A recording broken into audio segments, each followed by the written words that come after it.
औज़ु बिल्लाहि मिनश्शैतानिर्रजीम बिस्मिल्लाहिर्रहमानिर्रहीम। मेरा नाम हकीम मोहम्मद अल्ताफ़, मुस्तनद गवर्नमेंट तिबिया कॉलेज बहावलपुर। नाज़रीन, आज का जो मेरा मौजू है वो है शरबत बेदाम।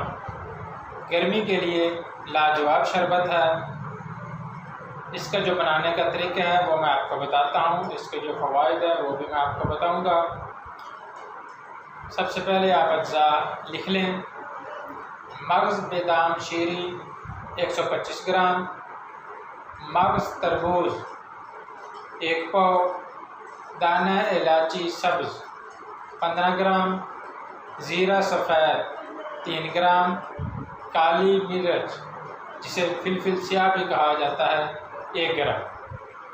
इसका जो बनाने का तरीका है, बेदाम को रात पानी में भिगो के रखें, सुबह बेदाम का छिलका उतार लें और 1.5 किलो साफ़ पानी में बेदाम अच्छी तरह रगड़ें और मल छान लें।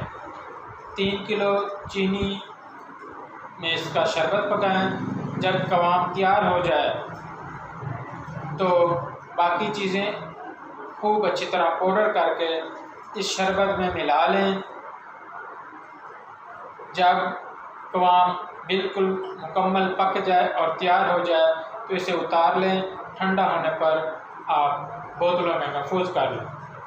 ये मुक़व्वी मुफर्रे कलब है, प्यास बुझाता है, जिगर की सोजिश को दूर करता है। अल्लाह हाफ़िज़।